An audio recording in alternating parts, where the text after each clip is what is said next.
আমরা কালকের বিশেষ করে আমরা জানাজার কত মানুষ এই সমীকরণে কোনোভাবেই যেতে চায় না, কিন্তু আমরা যেটা দেখেছি একটা স্বতঃস্ফূর্ত অংশগ্রহণ অনেক মানুষের। এই মানুষ প্র্যাকটিক্যালি গণনা করার হয়তো কোনো মেকানিজম নাই, নানা নিয়ে চলছে, কিন্তু এই জনসভায় এই যে এত মানুষের স্বতঃস্ফূর্ত উপস্থিতি, এইটার আসলে মূল বার্তাটা কি?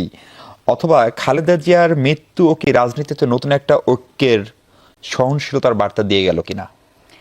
অসংখ্য ধন্যবাদ আপনাকে। আমি শুভেচ্ছা জানাচ্ছি আমার সম্মানিত সহ আলোচক এবং যারা শুনছেন তাদেরকে। আসলে প্রশ্নটা যেটা করেছেন এটা তো আমার মনে হয় যে এইভাবে জবাব দেওয়াটা উচিত। সেটা হলো যে যেই এক মানে 1971 আমরা অনেকেই বেগম খালেদা জিয়ার কথা যখন বলতে শুরু করেন, তারা আসলে 80-এর দশকে তার স্বামীর মৃত্যুর পরে, শহীদ প্রেসিডেন্ট জিয়াউর রহমানের মৃত্যুর পর থেকে তার জার্নিটা দেখেন। Basically Khaleda Zia has started her journey from 1971। 1971 সালে যখন শহীদ প্রেসিডেন্ট জিয়াউর রহমান স্বাধীনতা ঘোষণা করেন, তখন তার এই স্ত্রী এবং দুটো সন্তান এই একেবারেই অরক্ষিত অবস্থায় তারা কিন্তু ওই বন্দী ছিলেন। তিনি দীর্ঘদিন এখানে বন্দী ছিলেন, তার দুই সন্তানই বন্দী ছিলেন। এই জন্য দেয়ার ইজ আনাদার রিজন তাদেরকে শিশু মুক্তিযোদ্ধা বলা হয়। তার স্ট্রাগল সেই সময় থেকে শুরু হয়েছে। সেই যে স্ট্রাগলটা অত্যন্ত অত্যন্ত মানে কি বলবো, একজন মেধাবী আর্মি অফিসারের ওয়াইফ, একই সাথে এমন একজন মানুষ যিনি দেশের জন্য ডেডিকেটেড ছিলেন এবং তিনি আসলে দেশকে বেছে নিয়েছিলেন, এমন একজন মানুষের সহধর্মিণী। তারপরে যখন তার হাতে আসলে তার স্বামী রেখে যাওয়া দল এবং দেশের দায়িত্ব এসে পড়লো, প্রথম দিকে তো কেউ ভাবতেও বোধহয় পারেননি যে এটা কত দূর যেতে পারে।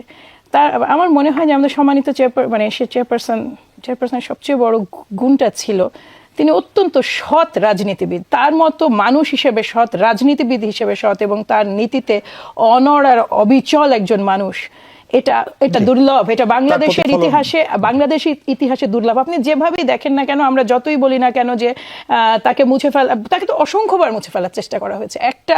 একজন রাজনীতিবিদ যাকে পার্সোনালি মানে তিনি মানে কিছু এক্সট্রাঅর্ডিনারি গুণ আল্লাহর তরফ থেকে নিয়ে এসেছেন। তিনি অসাধারণ, তিনি দেখতে অসাধারণ ছিলেন এবং তার ছিল একটা মানে পাহাড় সমান ব্যক্তিত্ব। আমি একটা ছোট কথা মিশু ভাই বলি, আমরা প্রচুর কথা বলি এবং ম্যাডামের সামনে যে কিন্তু কথা বলা যেত না। আমি এইটুকু আপনাকে নিশ্চিত করে বলি যে উনি কিন্তু শুনতে চাইতেন, কিন্তু তিনি এমন একটা অটল ব্যক্তিত্ব ছিল ওখানে যে কারো পক্ষে বাচালতা করা সম্ভব ছিল না। এই জিনিসটা, এটা কিন্তু আমার ধারণা যে এটা যে কেবল মানে চর্চা করে কখনো পাওয়ার বিষয় নয়।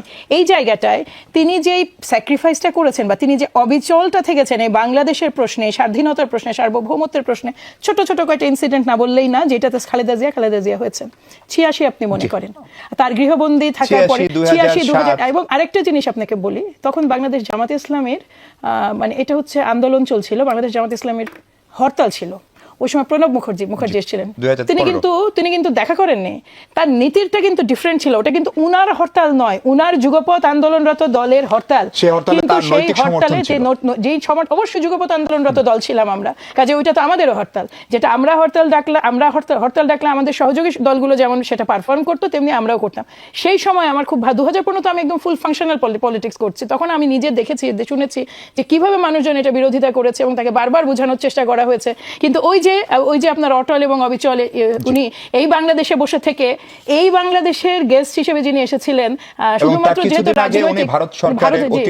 অতিথি হয়ে সেখানেও কিন্তু উনি খুব মানে এই যে তিনি যে খুব স্পষ্টভাবে তার দেশ এবং দেশের স্বাধীনতা সার্বভৌমত্বের পক্ষে যে তার যে স্ট্যান্ডগুলো, আপনি যেটা প্রতিটা দেখেন, সাধারণ মানুষ এগুলো দেখে মিশু ভাই, সাধারণ মানুষ এগুলো নোট করে এবং নোট করেছে বলে গতকালকে আমি জানাজানি একটা কথা শুধু বলি, আমরা কেউ কিন্তু কাউকে আনিনি, মানে আমরা কিন্তু কাউকে বলিনি যে আসো দল হিসেবে। এটা কিন্তু দলের মানুষের মানে জানাজা নয়, এটা সমগ্র বাংলাদেশের জানাজা। এবং আপনি যেটা বলছেন যে আমি নিজেও চেষ্টা করছি, মহিলাদের তো জানাজা যাওয়াটা ওই রকম ভাবে সহজ নয়, আমাদের জন্য আলাদা জায়গা না থাকলে কোনো সুযোগ নাই, আমি পৌঁছাতেই পারিনি, সো আমি আর ট্রাই করিনি।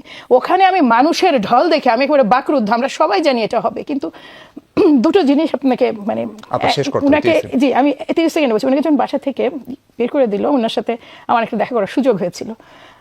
উনার যে চেহারাটা সেদিন আমি দেখেছিলাম, তো আমরা যখন এটা কষ্ট নিয়ে খুব বলতাম, জি মনিলুরের বাসা উচ্ছেদ হয়েছে, আমরা খুব কষ্ট নিয়ে যখন আমরা এটা বলতাম, তখন পরবর্তীতে উনি এটা কাটিয়ে উঠেছিলেন। উনি একটা জিনিস সবসময় বলতেন যে দেশের মানুষ জানে, দেশের মানুষ দেখছে, দেশের মানুষ যে জানে, দেশের মানুষ যে দেখছে, তার উপর নির্যাতন, এইটারই গতকালকে এই যে প্রমাণ। হ্যাঁ, এইটা দেশের মানুষের উপরে ভরসা রেখেছিলেন। এবং দেখুন আপনি যেটা বললেন, আরেকটা কথা 30 সেকেন্ডে শেষ করে, যেটা বললেন আপনি ঐক্য, খালেদা জিয়া সবসময় ঐক্যেরই প্রতীক। খালেদা জিয়া অলওয়েজ ঐক্যের প্রতীক, এবং যেটা হয়েছে সেটা হচ্ছে এখন হয়তোবা এই যে হারিয়ে যাওয়াটা এটা গোটা জাতির জন্য ক্ষতি। এইটা একটা প্ল্যাটফর্ম বা একটা ওপেন করে দিয়েছে রাস্তা, যেখানে সুযোগ আছে হয়তোবা